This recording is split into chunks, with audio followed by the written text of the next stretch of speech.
दुकानें बंद होती, शटर इतनी जल्दी फटर फटर गिरा था, सब भाग रहे बंद कर कतल, भागो कतल। और ये कौन धोबी है? ये वही धोबी है राम अवतार में, जिसने कहा मैं वो राम नहीं कि सीता रावण के पास 11 महीने रही और स्वीकार कर लिया मैं होता, ऐसा नहीं करता। आज वहां तो बोले नहीं, मर्यादा में थे। अब है लीला पुरुषोत्तम, वो बदला यहां दे दिया, ऐसे किया, सर खत्म। और एक बात याद रखना, दूसरा भाव ये भी है, जो भगवान पे उंगली उठाता वो मरता ही है, ये सीधी बात मान लो, उसे मरना ही है। भगवान पे उंगली नहीं उठानी चाहिए। क्यों? ब्रह्म कभी गलत करता ही नहीं है, केवल व्यक्ति की सोच गलत है। आपको मैं कथा बताऊं।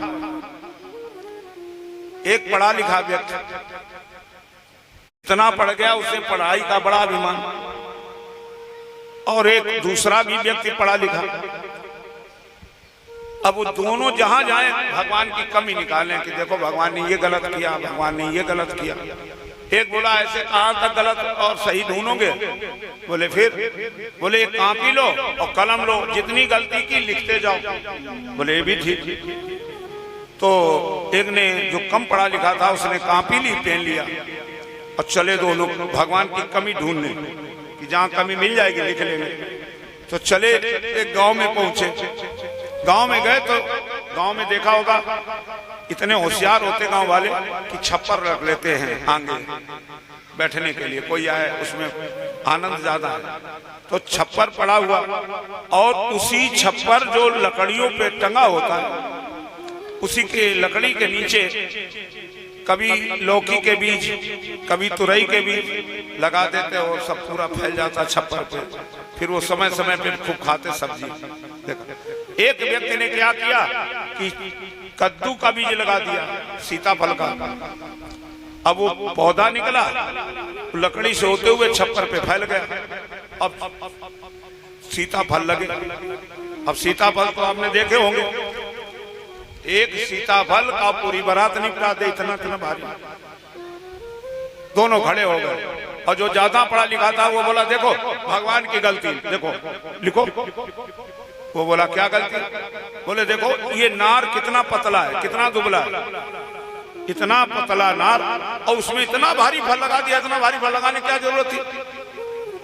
बोले हाँ ये गलती है। उसने लिख लिया इतना पतला नार, इतना भारी फल, ये भगवान की गलती। आगे बढ़े, मई जून का महीना, एक बाग में पहुंचे, आम का बाग, और वहां जाकर के फल आम लगे थे। और आम जो जब कच्चे होते तो इतने मजबूत होते जैसे पत्थर। ये गया, और गर्मी का महीना ही था, तो धूप का सताया, एक वृक्ष के नीचे जाके ऐसे लेट गया और ऐसे देखा ऊपर, और जो देखा बोले लिखो दूसरी गलती, लिखो। बोले दूसरी क्या गलती? बोले पेड़ इतना मोटा और इतना ऊंचा और फल इतने इतने बड़े। अब देखो गलतियां भगवान की क्या निकाल रहे। पेड़ इतना मोटा, इतना ऊंचा, और फल इतने इतने बड़े। अच्छा, भगवानों कम कौत की नहीं। भगवान ने धीरे से इशारा किया, हवा का झोंका आया और ये ऐसे लेटा है वृक्ष के नीचे। और जिस समय झोंका आया तो उस झोंके से टूटा आम, कच्चा आम, पत्थर जैसा मजबूत, और सीधे, अच्छा झोंका आया निकल गया, और वो सीधे आम आया और इसके नाके पे पचत हुआ। अच्छा, नाजुक जगह, नाक के उतनी ऊंचाई से गिरा, क्या हाल हुआ होगा? है? नाक से खून, आंख से खून, कान से खून। अब ये मुंह फैलाए, सांस ना आए। अब मित्र जो था दूसरा, वो हाथ रगड़े, पैर रगड़े, गमछा से हवा करे। ये क्या हो गया? थोड़ा समय हुआ, और जैसे समय हुआ तो कुछ सांस आई। मित्र बोला चलो डॉक्टर पास ले चले, ज्यादा चोट लग गई, चलो डॉक्टर पास ले चले। वो बोला डॉक्टर पास बाद में ले चलो, पहले जो दोनों गलती लिखी हैं इन्हें काट ही दो। जो दो गलतियां लिखी हैं इन्हें काट दो। बोले काहे गलतियां नहीं है? बोले ना। कहे नहीं है। बोले कहा इतना बड़ा था, इतना मोटा पेड़, इतना ऊंचा, और हम कहते जहाँ इतना भारी होना चाहिए वहां इतना बड़ा, जहाँ इतना बड़ा होना चाहिए वहां इतना ही बड़ा था। अब इतने बड़े ने 10 मिनट सांस नहीं लेने दी, और अगर इतना भारी होता तो हम जिंदा होते। बोलो, अगर इतना भारी फल लगा देते आम में और जिसके ऊपर गिरता वो जीवित रहता। इसलिए जो भगवान करता वो अच्छा ही करता, सारी संख्या खत्म हो गई। ये है स्थिति, भगवान ब्रह्म कभी गलत नहीं करता। आज यहाँ पर इसी धोबी का उद्धार किया, इतना भय पैदा कर दिया कि भागो, ये हाथ छुआ देता सर कट जाता, सटर गिर रहे फटर फटर। भगवान ने कहा कुर्ता पहनो, कपड़े पहनो। अब ये कंस के कपड़े जो बनियान पहनते 2-2 हाथ घसते लटक रहे। मनसुख सब बोले कन्हैया इससे अच्छे कपड़े तो मेरे थे, ये तो बहुत बड़े बड़े हैं। बोले देखो कोई दर्जी है, वहां दर्जी सब बंद कर कर भाग रहे। एक दर्जी की 5-6 मशीनें, वो बेचारा नहीं अंदर कर पाया तो मशीन नीचे घुस गया, और जैसे मशीन नीचे घुसा गोपन ने कहा प्रभु ये है, घेर लिया। बोले इसे निकालो, निकाला। कहां पर आता, क्या करना? बोले एक सबके कपड़े सही कर दो। दर्जी बोला कर तो देंगे, लेकिन करिया वालों जो ईमा लड़का है पे कह दो दूध ठाड़ो रहा है। भगवान अलग खड़े हो गए, सबके कपड़े सही कराए, कहे हाथ छुआ देता सरकट जाता। इसका उद्धार किया, आगे बढ़े, सुदामा नाम का माली मिला, सबको माला पहनाया और आगे बढ़े, धनुष तोड़ दिया। अब ऐसा कोई नहीं है जो रास्ता बता दे मामा के घर की रास्ता कहाँ है,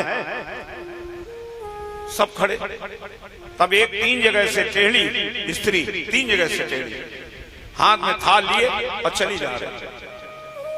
भगवान ने जब देखा बोले वो कौन जा रहा? बोले एक स्त्री है। बोले घेर लो सर। जिस समय घेरा तो ये जो ऊपर खड़ी थी माता, मैंने खिड़की से झांक देख रहे किधर जा रहे क्या कर रहे। तो जिस समय इसको घेरा है तो सब बोली कि ये मरी, ये भी मरी। भगवान गए, घेरे खड़े। भगवान ने जाके देखे, पूछा क्या? 2 प्रश्न किए, दोनों गलत उल्टे। कातंबरोरु तदहानुलेपनम, है बरोरु सुंदरी।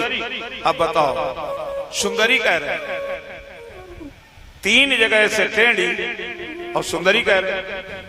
ये व्यंग वाला शब्द है कि नहीं है? बोलो। 3 जगह से टेढ़ी सुंदरी, ये समझ गई लड़ाई पे है, हम अगर कुछ कहा तो ये सरे काटेंगे। और ऐ सुंदरी, दूसरी बात क्या पूछ रहे? कातंबरोरु तदहानुलेपनम कशांगिनेवा कथेस साधुना। तुम्हारे पति का नाम क्या? कुंवारी है, पति का नाम पूछ रहे। टेढ़ी है, 3 जगह से सुंदरी कह रहे। लड़ाई वाली तो बात है।